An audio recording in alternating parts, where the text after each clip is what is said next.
আসসালামাইকুম। বগুড়া শহরের মহস্থানগড়, বাংলার রাজধানী খ্যাত মহস্থানগড় আছি আমরা। মহস্থানগড় আপনারা যারা বগুড়ার শৈল তারা অবশ্যই জানেন যে মহস্থানগড়ের বিখ্যাত হচ্ছে কটকুটি। তো আমরা ইতিমধ্যে কিন্তু সেই কটকুটির ঘরে অলরেডি আমি বিক্রেতা ভাইয়ের সামনে দাঁড়িয়ে গেছি। তো সুলতান কটকুটি ঘরে আছি আমি, এটা মহস্থান মাজারের ঠিক অপোজিট পাশে।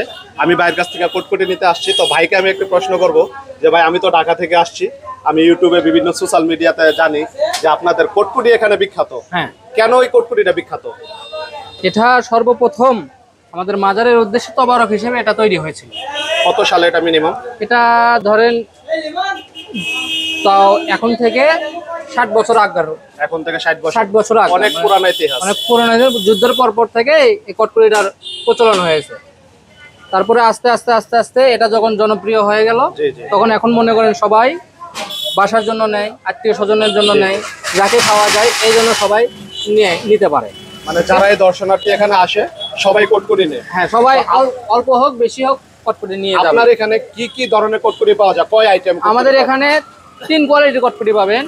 একটা ডালডাই ভাজা, আচ্ছা, একটা হচ্ছে ঘিয়ে তৈরি করা, আর একটা হচ্ছে শাহী কটকুটি। এগুলার কি মূল্য আলাদা আলাদা? মূল্যটা আলাদা আলাদা। মূল্যটা কি কি একটু বলেন তো।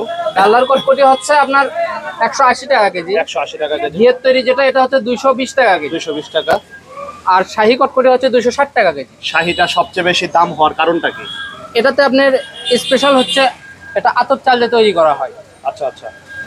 আতপ চালে তৈরি করা হয়। এটার ভিতরে বাদাম থাকে, আরো বিভিন্ন রকমের মশলা থাকে, যেমন ধরেন তেজপাতা, সাদা এলাচ, দালচিনি, আরো গুঁড়ো মশলা আছে অনেক। এগুলো দিয়ে বিভিন্ন মশলাপাতি দিয়ে তৈরি, বিভিন্ন মশলাপাতি দিয়ে তৈরি করা হয়। এগুলা কি আপনি বানান না আপনার কোনো কারিগর আছে বানান? আমাদের বাসায় কারিগর আছে, আমাদের নিজস্ব কারখানা। আপনি নিজেও জানেন?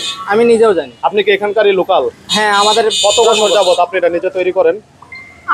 আমি জন্মপর থেকেই আমার বাপ দাদার আমলকার ব্যবসা এটা, সেই স্মৃতিটাই আমরা ধরে রাখছি। এমনটাই হওয়ার কথা, যেহেতু 60 বছর আগের পুরানো একটা ইতিহাস। তো সেই ইতিহাস অনুযায়ী এটাই হওয়ার কথা। ওনার দাদার ব্যবসা ছিল, দাদার ব্যবসার হাল ধরছে বাবা, বাবার ব্যবসার হাল ধরছে ছেলে।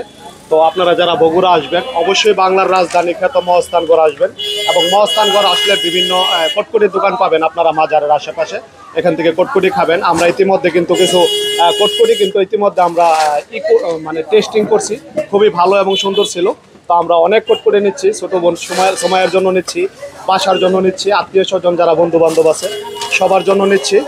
খুবই ভালো এবং কোয়ালিটিফুল কটকুটি। তো আমরা আছি মাজারে ঠিক অপোজিট পাশে সুলতান কটকুটি ঘর নামে যে কটকুটি ঘরটি আছে। ভাইয়ের ব্যবহারও ভালো, সুন্দর, ভালো মনের মানুষ। তো যারা আমার এই ভিডিওটি দেখতেছেন অবশ্যই যদি আপনারা বগুড়াতে আসেন কটকুটি নেবেন, এবং কেমন হলো আমার এই ভিডিওটি জানাবেন। সবাই সুস্থ থাকবেন, ভালো থাকবেন। মহস্থানগড় থেকে এই ছিল কটকুটির দোকানের সর্বশেষ। সবাই ভালো থাকবেন। আসসালামু আলাইকুম।